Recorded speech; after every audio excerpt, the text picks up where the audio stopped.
साई राम बच्चों, कैसे हो? अच्छे हो? छुट्टियों का आनंद ले रहे हो? मज़े आ रहा है ना? इस साल स्कूल नहीं खुल रहे हैं, बस सब घर में बैठे हैं, है ना? लेकिन बच्चों देखो, घर में आप मज़े भी करो लेकिन साथ में पढ़ाई भी करो, क्योंकि कभी भी स्कूल खुल सकता है और आपका एग्ज़ाम भी, रिटन एग्ज़ाम भी हो सकता है। तो इसलिए मज़े करने के साथ साथ आप अपनी पढ़ाई पे भी ध्यान देना। तो आज हम पढ़ते हैं हिंदी व्याकरण का लेसन नंबर 6। क्या? उपसर्ग। क्या पढ़ेंगे? उपसर्ग। देखो बच्चों, उपसर्ग मैंने आपको 5th क्लास में भी पढ़ाया था, याद होगा, पढ़ाया था ना? हाँ, उसमें क्या पढ़ाया था? किसी को याद है? नहीं ना? और उस समय मैंने कहा था कि आपका ये चैप्टर आगे क्लासों में भी आने वाला है, इसलिए इसको ध्यान से देखो।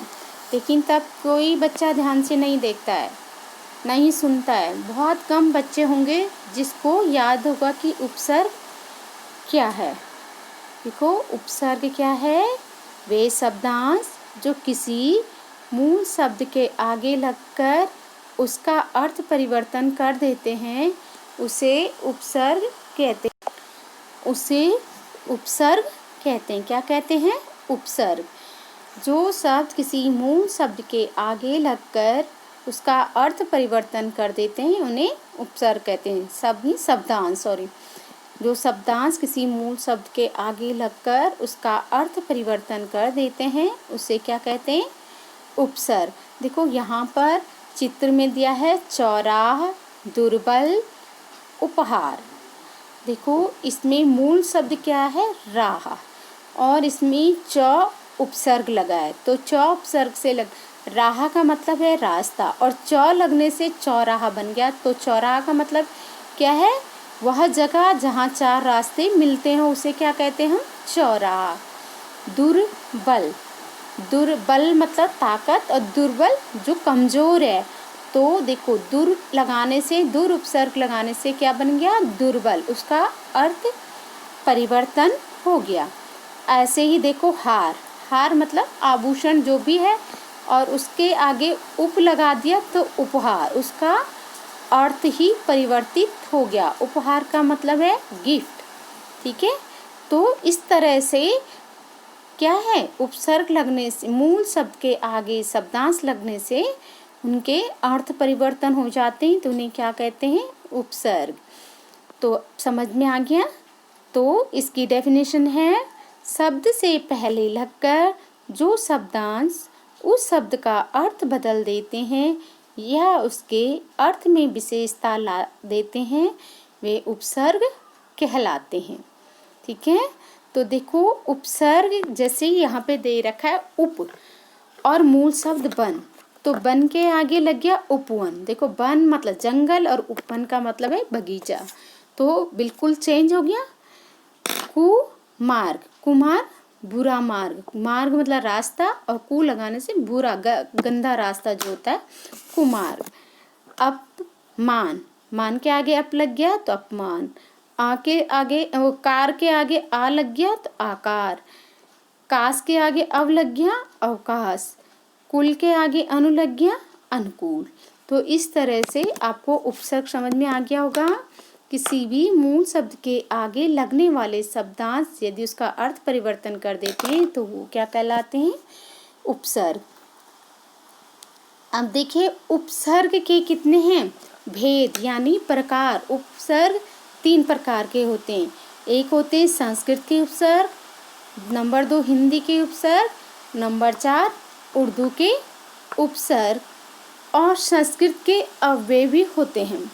तो देखिए, उपसर्ग वैसे 3 प्रकार के हैं मेनली, संस्कृत के उपसर्ग, हिंदी के उपसर्ग और उर्दू के उपसर्ग।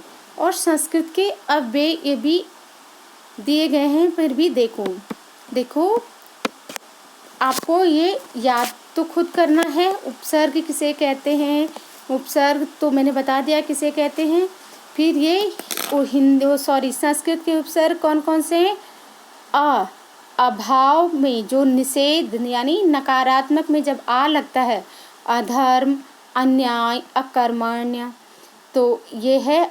फिर तक सहित आगम, आदर, आजन्म, अप में बुरा, अपमान, अनुकूल, अपशकुन, अपशब्द, इस तरह से। अनु मतलब पीछे, अनुकरण, अनुरूप, अनुकूल, आगे, प्रवेश, प्रसिद्ध, प्रभाव, प्रति, हर समय, विपरीत या तो प्रतिदिन, प्रतिरोध, प्रतिक्षण आदि, श्रेष्ठ, ऊपर, अधिकार, अधिनायक, अधिशासी, अति, अधिक, अतिशय, अतिरिक्त, अत्याचार, उप, छोटा, उपमान, उपराष्ट्रपति, उपमंत्री।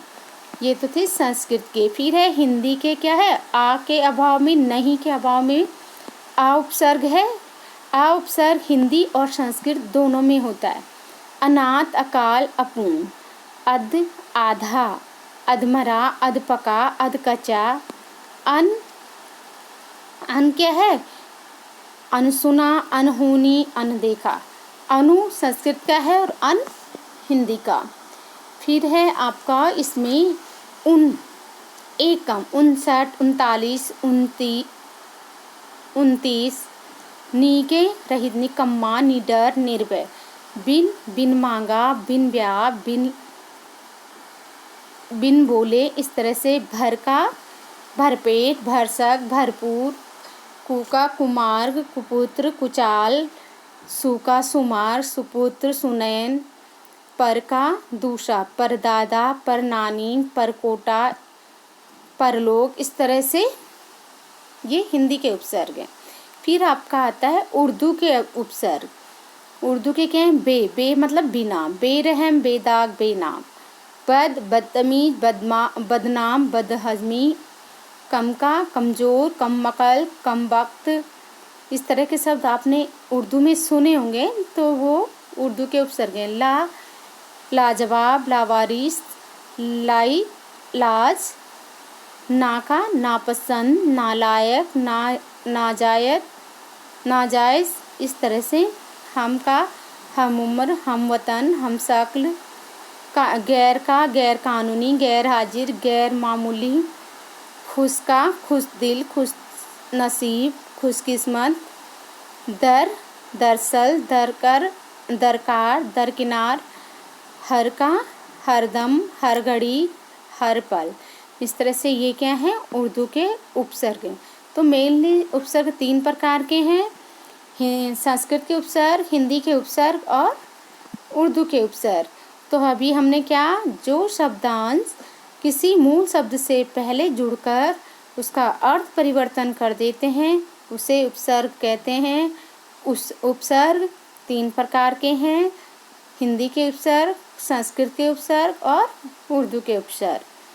फिर है हिंदी भाषा में 4 प्रकार के उपसर्ग प्रचलित हैं वैसे भी, और एक है संस्कृत अव्यय। संस्कृत अव्यय भी लगता है तो वो भी उपसर्ग का ही काम करता है।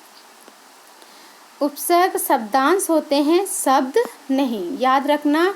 उपसर्ग जो भी हैं शब्दांश हैं, शब्द नहीं। आपको एग्ज़ाम में दिया जाएगा कि कभी कभी ऐसे कि निम्नलिखित शब्दांश से 2-2 या निम्न उपसर्गों से 2-2 शब्द बनाइए। तो हमेशा ये याद रखना, जिस मूल शब्द के आगे आप उपसर्ग लगा रहे हो उसका अपना कोई अर्थ होना चाहिए। ये नहीं कि आप उसका कोई अर्थ ही नहीं निकलता है, कोई अर्थ ही नहीं है और आपने उसको शब्द बना दिया। तो शब्द आपको पता है, वर्णों के सार्थक समूह को शब्द कहते हैं, यानी जब तक उसका कोई अर्थ नहीं है तो वो शब्द नहीं है।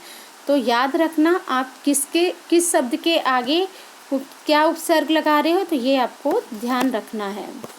तो अब आइए आप इसकी एक्सरसाइज पे अभ्यास करें। पहला है उपसर्ग किसे कहते हैं। कितनी बार मैं कह चुकी हूँ उपसर्ग किसे कहते हैं। वे शब्दांश जो मूल शब्द के आगे लगकर उसका अर्थ परिवर्तन कर देते हैं उन्हें उपसर्ग कहते हैं। उपसर्ग के कितने प्रकार हैं? 3। ठीक है, फिर है निम्नलिखित शब्दों से उचित उपसर्ग लगाकर नए शब्द बनाइए। देखो क्वेश्चन नंबर 1 है निम्नलिखित शब्दों में उचित उपसर्ग लगाकर नए शब्द बनाइए। ये आपको खुद करना पड़ेगा। नए शब्द उपसर्ग लगाकर आपको नए शब्द, जैसे क्या है नायक, नायक के आगे आप खल लगा दो, क्या बन जाएगा खलनायक। न्याय क्या है आ लगा दो तो अन्याय। शकुन अप लगा दो अपशकुन। राष्ट्रपति है उप लगा दो उपराष्ट्रपति। तो हाजिर गैर लगा दो गैर हाजिर। पुत्र कु लगा दो कुपुत्र, सु लगा दो सुपुत्र, जो भी लगाना चाहोगे। डर, डर के आगे नी लगा दो निडर। मरा अध लगा दो अधमरा। पेट भर लगा दो भरपेट। रोज, रोज के आगे क्या लगाओगे हर उपसर्ग लगा दो तो हर रोज। ठीक है, ये आपको नोटबुक, इसकी मैं पीडीएफ अलग से नहीं भेजूंगी, आपको खुद ही इस लेसन की एक्सरसाइज अपनी नोटबुक में करनी है। इसका मैं कोई भी पीडीएफ आपको नहीं भेजने वाली हूँ। इसकी एक्सरसाइज जो है आपको स्वयं करनी है। इसकी एक्सरसाइज स्वयं आप अपनी नोटबुक में करोगे। फिर है क्वेश्चन नंबर 2 निम्नलिखित शब्दों के उपसर्ग तथा मूल शब्द को अलग अलग करके लिखिए। देखो इसमें शब्द दिए हैं आपको, इसमें क्या है इन सब मूल शब्द अलग करना है और उपसर्ग अलग। जैसे सुनिश्चित, तो निश्चित मूल शब्द है और सु क्या है उपसर्ग। प्रशिक्षण प्राउपसर्ग है और शिक्षण मूल शब्द है। अधीर में उपसर्ग है और धीर मूल शब्द। अनुमान अनु उपसर्ग है और मान मूल शब्द। विशेष में वी उपसर्ग है और शेष मूल शब्द। निर्दोष में निर उपसर्ग है और द क्या है मूल शब्द। निर्बल दुर्बल दूर उपसर्ग है। दुर्लभ लभ मूल शब्द है। विदेश में बी मूल शब्द है, देश क्या है मूल शब्द है और बी क्या है उपसर्ग। ऐसे निडर नी में नी उपसर्ग है और डर क्या है मूल शब्द। दुर्लभ दुर्बल दुर उपसर्ग है और बल मूल शब्द। उपयोग में उपसर्ग है और योग मूल शब्द। सुचारू सु उपसर्ग है, चारू मूल शब्द। विशेष में बी और शेष मूल शब्द है और बी उपसर्ग। ठीक है, इसी तरह अब है क्वेश्चन नंबर 3 निम्नलिखित उपसर्गों के दो नए शब्द बनाइए जो पुस्तक में ना आए। ऐसे ही आपको दो शब्द बनाने। जैसे उपसर्ग दिया है, प्रति उपसर्ग से 2 शब्द बनाओ। प्रतिदिन, प्रतिक्षण, प्रति व्यक्ति, इस तरह से 2 शब्द कोई बन सकते हैं। कुका कुपुत्र कुमार। फिर है आपका गैर गैर कानून गैर हाजिर। अव का अवगुण अवरोध। अ का अधर्म असफल। फिर आता है आपका बहुविकल्पीय। निम्नलिखित प्रश्नों के सही उत्तर पर सही का निशान लगाइए। उपसर्गों के प्रयोग से शब्द के अर्थ में क्या होता है वैसे ही रहता है, परिवर्तन आ जाता है, कोई परिवर्तन नहीं होता। तो क्या होता है परिवर्तन आ जाता है। क्या होता है परिवर्तन आ जाता है। इसकी यहाँ पे मिट गया है तो परिवर्तन, इसका सेकंड वाला सही है, परिवर्तन आ जाता है। फिर है बन के आगे उप जोड़ने से उपवन बनता है जिसका शाब्दिक अर्थ होता है क्या बन के आगे उपवन, उप जोड़ने से क्या बना उपवन। मैंने पहले ही बताया था उपवन का शाब्दिक अर्थ क्या है बगीचा। फिर है अब उपसर्ग है किसका संस्कृत का। अन उपसर्ग हिंदी का। खुश उपसर्ग उर्दू का। तो ये था बेटा आपका क्या लेसन नंबर 6 उपसर्ग। इसकी जो भी एक्सरसाइज है वो सारी आपको नोटबुक में करनी है और इसके लिए मैं अलग से पीडीएफ नहीं दूंगी क्योंकि सारी एक्सरसाइज मैंने इसमें करवा दी है। तो आप इसमें रिटर्न वर्क वैसे अलग से पीडीएफ नहीं दूंगी, आप इसी से आप एक्सरसाइज को कंप्लीट कर लेना। धन्यवाद।